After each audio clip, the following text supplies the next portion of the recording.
So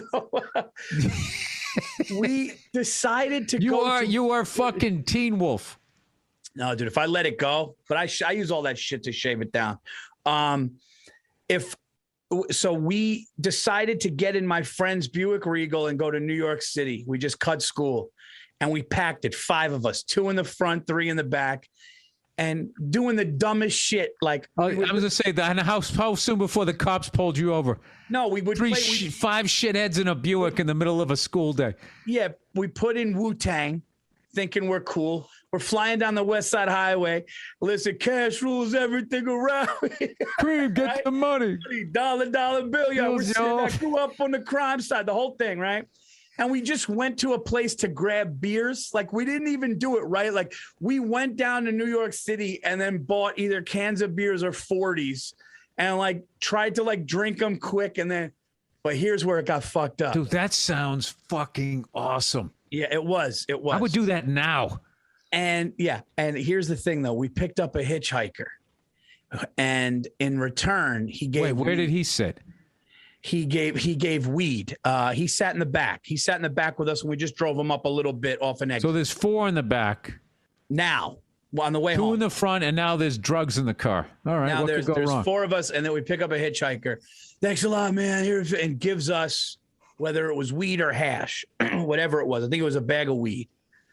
We go back to my buddy's fucking house to drink beers, and I hit this thing, and I stared at the floor in the kitchen for what I didn't know was either a minute or 2 hours. I didn't know. And I looked up, and the pattern of the floor was on my friend's face. And I fucking freaked out, dude. I fucking freaked out. I start breathing heavy, dude. I'm laying on the couch. I think I'm having a heart attack. And he's going, dude, you're going to be all right. Got a bad feeling about this one, man. My heart is just jacked up. They're trying to calm me down. I'm freaking out, dude. I'm crawling out of my skin. And then I realized, yeah, we took drugs off of a complete stranger in New York City. I don't know what the thing was laced with, but I'm glad it happened because I don't do drugs. It made me afraid. You know, my friends would trip on acid every day. I had friends that would trip on acid every day. And I never did it. One time they were like, hey, dude, here's a white pearl. We were at a friend's house on a Saturday. They called it a white pearl. And I went like this. And I freaked out. I put it on my tongue for a second. I freaked out. I spit it out.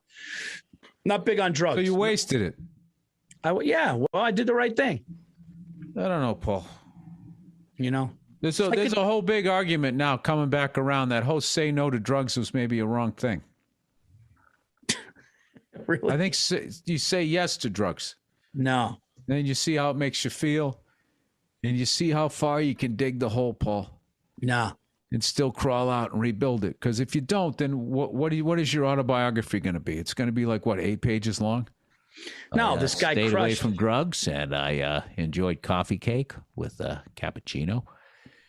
Yeah, this guy crushed it in white leather cars, and he got reading girls. a magazine at the bookstore, and then there I saw her with her corduroy pants. Nah, man, I'm not fornicate until we were married. No, I'm not advocating drugs. And I don't like that shit that everybody's talking. Like when you do psychedelic shit, you like when you see things, it opens up a new world. It's like, what does that mean? Like, what is that? I'll tell you, Paul, I took mushrooms and I've been sober ever since because I understood that it was in this, I understood this feeling that I've been carrying my whole life that I never even noticed was there. But were you in another world or no? Was it like I was in a whole new world. I was tripping on mushrooms. Yeah, I see. I can't fucking relate. That's the one thing I wish I could relate. I don't know, but it sounds fucking scary. No, it was like I was in this. There was this feeling, and it wasn't like hostile. It just was, and there was no outrunning it. There was no walking away from it. It just undeniably was. Wow. And I couldn't ignore it, and I had to face it and be like, "What is this?" And I offered a couple of different answers, and the thing was like, that's not it. That's not it. And then I was like, oh, this is how I felt growing up. That's it. And I was like, oh. What?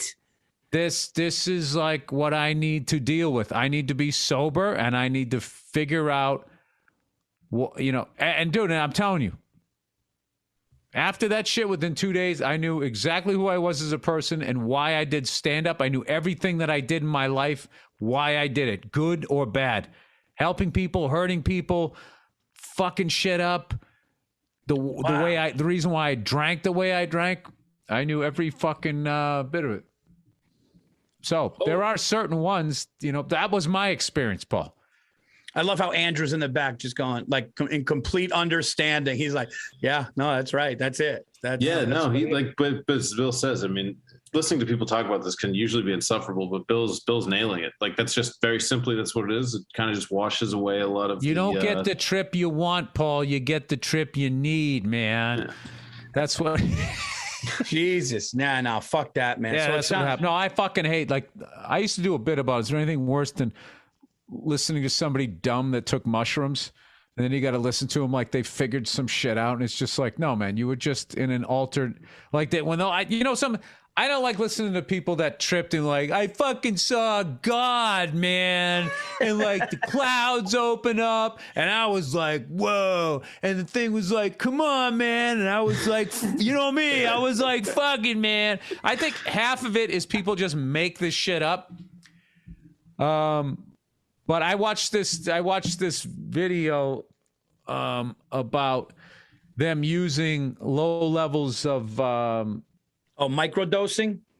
Yeah, like mushrooms or like ecstasy is part of therapy for people to treat PTSD. For like, you know, it was over in Israel. And one of the cases, there was a terrorist attack. Some fucking asshole blew up a bus full of people. And this guy was one of the first people that ran up, and it was just all body parts and shit. And he was just some regular dude. And he just saw that. Totally fucked him up. There was another woman who got kidnapped, and she thought she was going to get killed and raped. They ended up letting her go. There was another one that this dude got molested by his dad. So all of them had these fucking things. And they were on this trajectory. That moment happened. It's like a bend in the airway. They just went in a different fucking course. So then they took this shit and, you know, because I think it was trying to undo like that shock where you just block it out. And then you're just like, I blocked it out. I'm not feeling it. And you're just carrying it with you. And it's affecting all of these decisions. So they, in an experimental way, are using this stuff. So those cases that they showed, they were claiming that it had a positive effect, and then they said that 80% of them, some really high number, it had a positive effect. So I don't know. All I know is I only did it one time, and that's kind of, you know, what all I think I needed. I kind of felt like in the last like week that maybe I needed to do it again. Like every once in a while, almost like do it again to be like, all right, let's see where that feeling is now. But like, you know, but it's fun to get there. You know, it looked like the fucking, you know, inanimate shit was breathing. It was like the whole fucking place was doing this. It was I would have a fucking full-fledged pan. I can't handle shit. I'm a bitch when it comes to shit like that. I'm like, dude, that tree's breathing. You know, so you got to be like, you just fucking roll with it. You just don't sit there trying to fight. It's like, all right, yeah, but Paul, it's like you're fucking going like, oh my God, is the chair alive?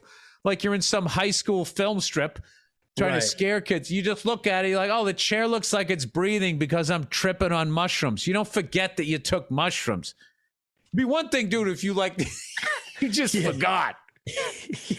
Or if somebody slipped this shit into your drink and all of a sudden you're walking around and shit started doing that. But even then you think like, okay, obviously I somehow ingested something because I know this isn't, you know it isn't real as it's happening. Well, you know what? You called me Paulie. You called me Paulie Positives, and I think that's why I tampered with, you know, little 8-ball corner pocket to me is number one. That's why I just can't do it. Which is insane because that is like the most evil fucking drug ever. And like, I've never seen anybody on coke who was cool ever. All you want to do is get the fuck away from him. And if you're doing blow with him, all you're doing is watching to make sure he's not doing all of it. I mean, dude, there's like different drugs, dude. Like that drug is on the other side of the tracks. Don't go into that neighborhood. I will tell you this. One time I saw this fucking guy. I don't know what he was high on. I was on 23rd in Broadway, right by the Flatiron Building. And it was one of those fucking freezing cold New York City days where the wind is just whipping through the buildings. So it's already like 5 degrees out. And then with the wind, it goes down to like minus 15. And I don't give a shit how many layers you have on. It goes right to your bone. And we were sitting there waiting for the light to change. And I'm just sitting, cocksucker, motherfucker, oh, let's fucking go. You literally want to run home. And I hear this guy just crying, laughing.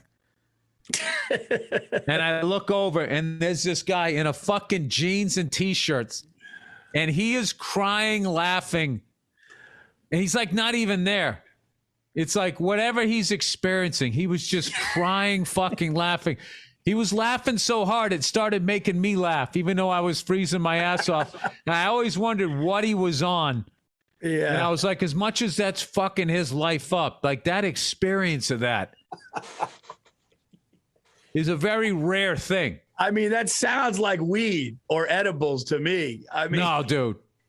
No, this guy was tripping. He was like, he was seeing shit.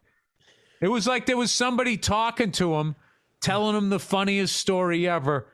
And like, dude, he was standing there and he was turning so he was like going, I can't even do the laugh. It was a pure joy.